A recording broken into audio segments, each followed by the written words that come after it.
So Friday and Saturday brought us a back-to-back sequence of chase days.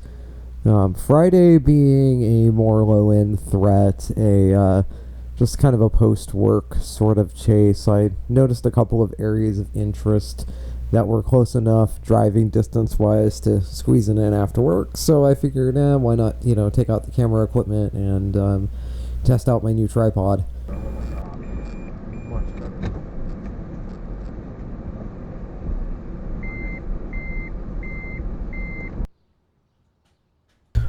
This one obviously was not tornadic, but, had some pretty eye-catching structure, so I figured it'd be a good one to just snap some video of real quick.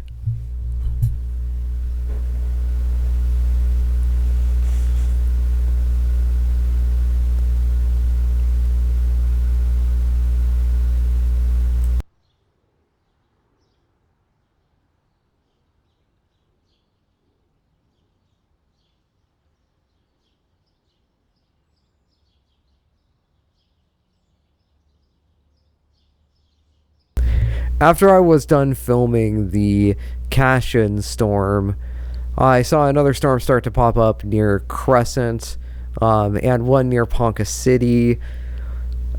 I wasn't too keen on going to Ponca City, and by the time I would have gotten there, I would have been late to the party, and the storm probably would have been over anyway.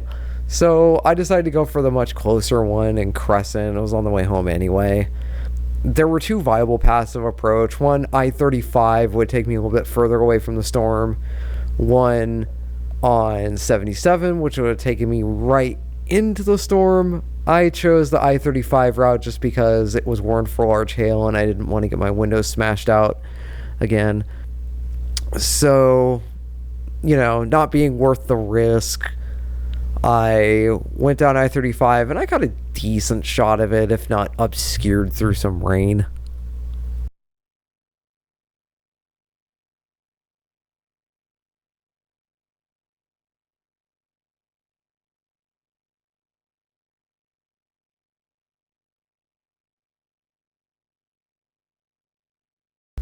The storm did appear to be a little bit strong near the end of its life cycle. You could see some lightning starting to pick up, and it developed a suspicious looking lowering, although it was hard to tell through the rain if there was any rotation on it.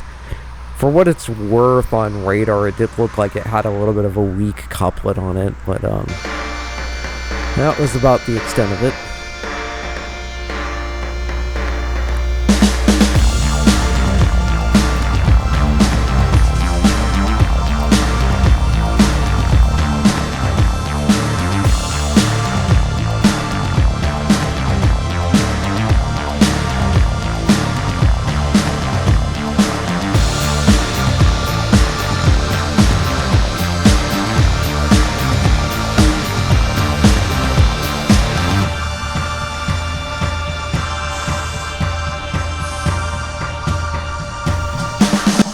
But let's get real. You don't pull up storm chasing to see some dude with a couple of dogs film garden variety thunderstorms in Oklahoma. You pull up storm chasing because you want to see crazy storm structure. You want to see tornadoes. You want to see destruction. Well, I can't give you destruction. I can't give you tornadoes. But I can give you some structure.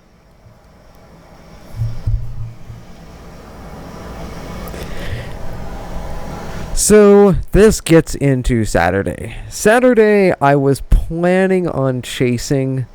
I'd actually been looking at the setup on Saturday, and while I noted the Nebraska lobe of the setup was probably the better option, and turns out tornado-wise it was, I just couldn't make it up to Nebraska. If I were to drive to Nebraska, I'd have to drive halfway there, boondock it overnight, drive into the target area, chase, boondock it again, and drive back.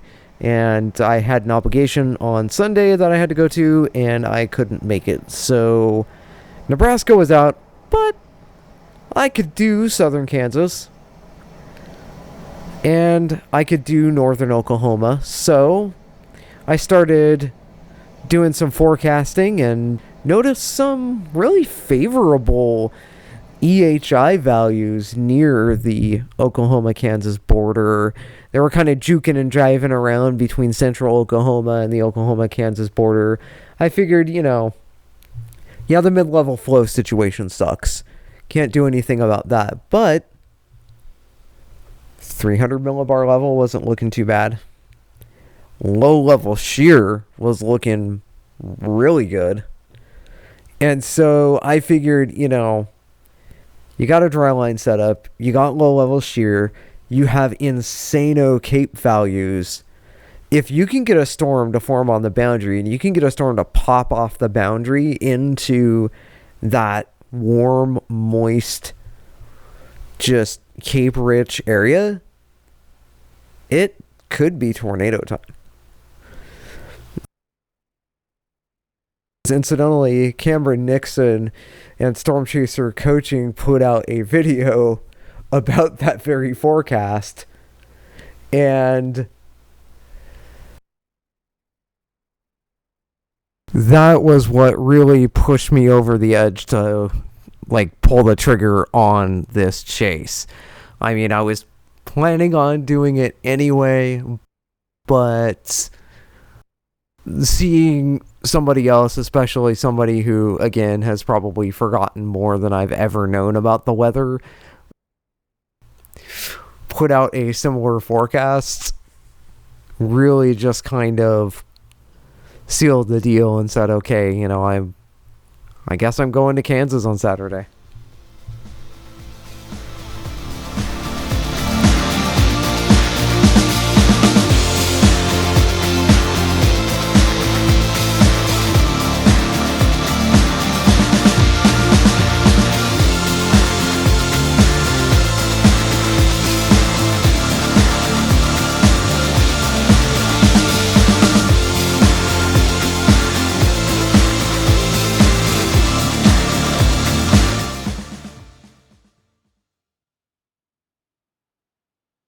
So I started out set up near Pratt, anticipating storms would pop up near this bulge in the dry line that was southwest of Pratt, and then go and turn to the right. I would be in a good place to intercept them. The storms actually started to fire off a bit north near Dodge City, so I immediately headed out west and saw that the storms were firing off and they were kind of hugging the dry line, moving north-northeast. So I sort of went west and north and just went down the line looking for any storm that was going to start looking like it was becoming a right mover, because I wanted a storm to move to the right and enter that moisture-rich environment.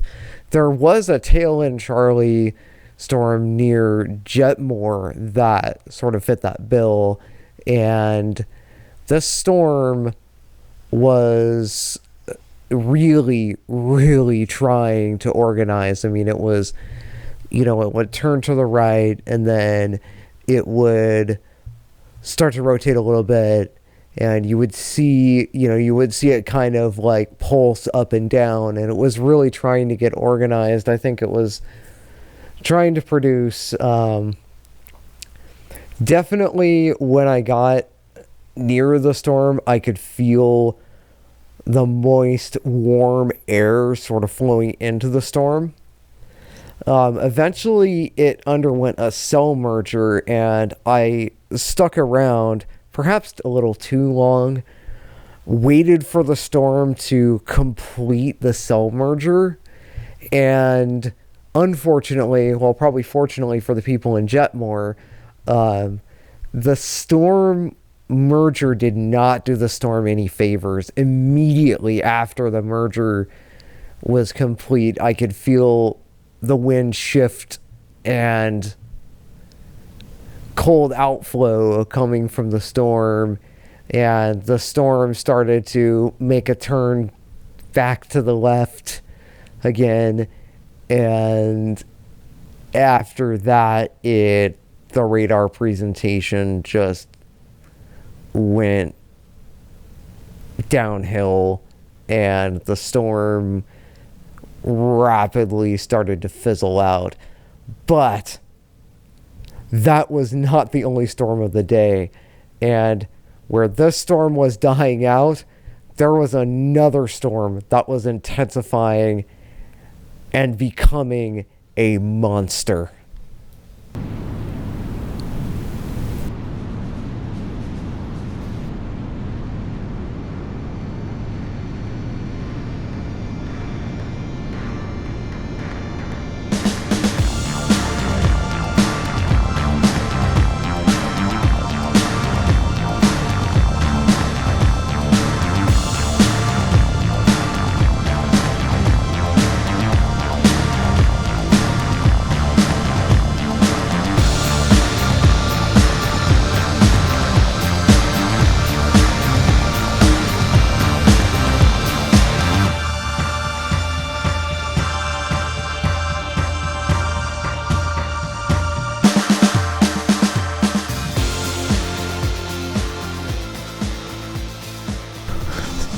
So I had this feature on it that looked like an insane inflow tail.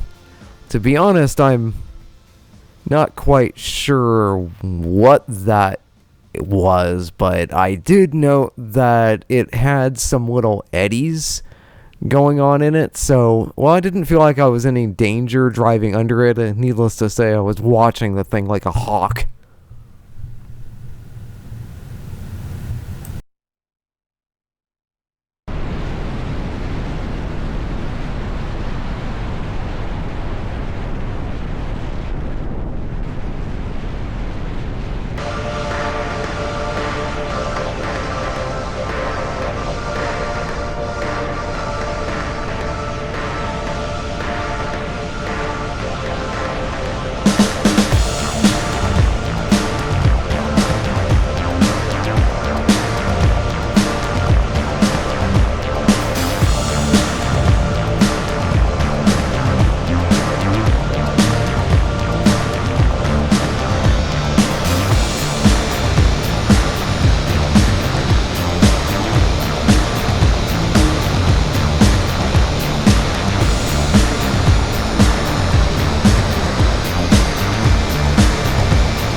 There were actually no tornadoes reported in Kansas on Saturday. There were about, I think, 7 or 8 tornadoes reported in Nebraska. But you know, I got a nice mothership out of it. I got some really nice supercells over in Jetmore out of it. And I got to see Kansas for the first time, so it was a pretty fun trip. I can't really complain. Peace out.